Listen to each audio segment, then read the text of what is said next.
चमकाने के लिए खड्ग लेकर उद्यत हुआ, उसी समय स्वामी नरसिंहाश्रम जी को आवेश हुआ भगवान नरसिंह का, और स्नान कर रहे थे गंगा जी में, हुंकार मारी, छलांग मारकर पहुंचे और उठाकर पटक दिया, उस कपाली को फाड़ के फेंक दिया। और फिर शांत सन्यासी, फिर शांत सन्यासी। पूछा गया ऐसा, उनका मुझे कुछ पता नहीं। नरसिंह भगवान का आवेश एकदम तत्काल ऐसे, जो आवेश में वो क्रोध का नहीं होता। जब धर्म, राष्ट्र, इष्ट, इसके लिए नहीं कि साधु होकर के क्रोध करते हो, साधु होकर इष्ट की निंदा सुने, साधु होकर धर्म के विरुद्ध आचरण, शास्त्र प्रतिपादन। शास्त्र का स्वरूप क्या है? श्रद्धा, विश्वास, धर्म, इनकी स्थापना करना, इनकी भावनाओं को पुष्ट करके भगवत अनुराग में डुबोना। भगवत अनुराग में वाणी को बहुत ही संभाल करके, यहां समझना, इसलिए बोले भगवान शिव कह रहे हैं केचिद वदंति तस्यांशम ब्रह्म चिद्रूप मद्वयम। उपनिषद में जिस ब्रह्म तत्व का वर्णन है वो इन बिहारी जी के एक अंश से है। तद्दशांशम महाविष्णु प्रवदंति मनीषिणः। मनीषी लोग जो शास्त्र के ज्ञाता जन हैं वो कहते हैं कि वृंदावन बिहारी श्री लालजू के दशा अंश से महाविष्णु का अवतार हुआ। तद्दशांशम महाविष्णु प्रवदंति मनीषिणः, ये पद्म पुराण पाताल खंड। और सनकादि योगीश्वर अपने हृदय में जिन भगवान श्री हरि का चिंतन करते हैं वो भी ये जो गर्दन टेढ़ी किए हुए, अधरों पर बंसी विराजमान किए हुए ललित त्रिभंगी अनंत कामदेवों को भी मूर्छित करने की सामर्थ्य रखने वाले वृंदावन बिहारी जी, जो तिरछी चितवन से मंद मुस्कान के द्वारा करोड़ों कामदेवों की सुंदरता को ह्रास, उपहास, लघु कर रहे हैं, ये जो अपने अधरों में बंसी की ध्वनि कर रहे हैं, जो मुरली की ध्वनि से हमारे हृदय को प्रेमानंद में डुबो रहे हैं, त्रिभुवन को विमोहित कर रहे हैं, इनकी महिमा अगाध और अपार है। हे पार्वती जी, ऐसा भगवान शंकर। हे देवी, जिनके नखचंद्र किरणों की महिमा का वेद अंत नहीं पा सकते हैं, तो वेद प्रतिपादित धर्म में चलने वाले ब्रह्म ऋषि कैसे पा सकते हैं?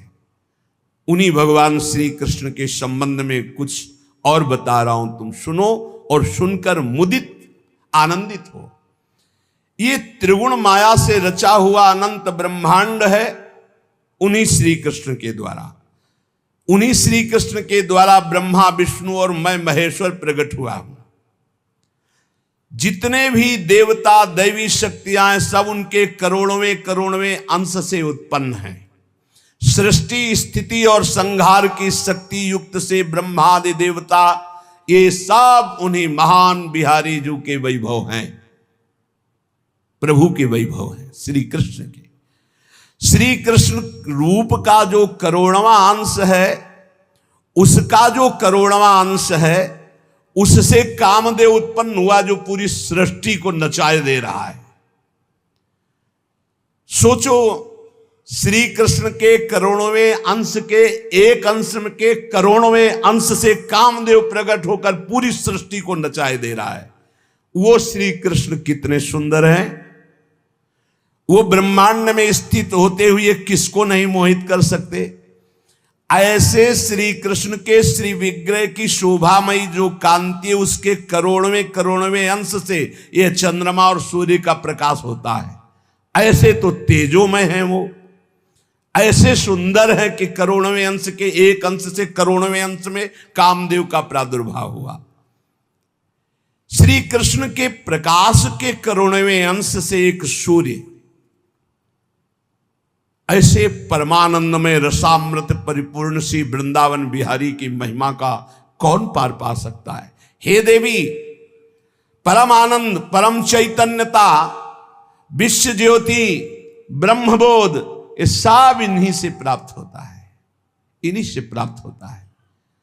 इनके श्री चरण कमल युगल नख रूपी चंद्रकांति मणि से निकलने वाली जो प्रभा, उसी तेजो ज्योति में पूर्ण ब्रह्म में लीन बताया गया है।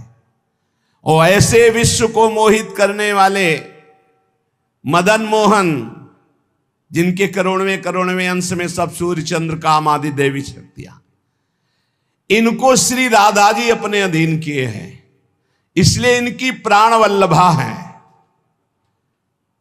यही श्री कृष्ण में शक्ति संचार करके आद्या शक्ति मूल प्रकृति होकर अनंत ब्रह्मांडों का क्षण मात्र में सृजन कर देती है।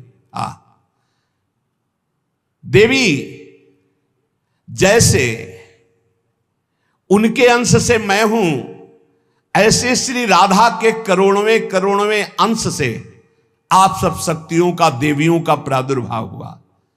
इसलिए सर्वोपरि राधा पद रज स्पर्श, महादेव जी, सर्वोपरि राधा पद रज स्पर्श, ऐसे स्पर्श से ऐसे महामाधुर्य सिंधु श्री कृष्ण का रसास्वादन होता है। भगवत स्वरूपा श्री राधा जी की महिमा और उनके स्वरूप को कौन वर्णन कर सकता है, जब वेद ही श्री कृष्ण के लिए नेति नेति वर्णन करते हैं। ऊर्ध्वरेता परम बाल ब्रह्मचारी सनकादि ऋषियों ने भगवान ब्रह्मा जी की ब्रह्म सभा में पूजा करके कहा कि हे देव, मेरे हृदय में परम देवता की जानने की इच्छा है। पर देवता जिससे सब शक्तियों का प्रादुर्भाव होता है, सृष्टि का हेतुभूता जितना भी सामर्थ्य शक्तियां हैं,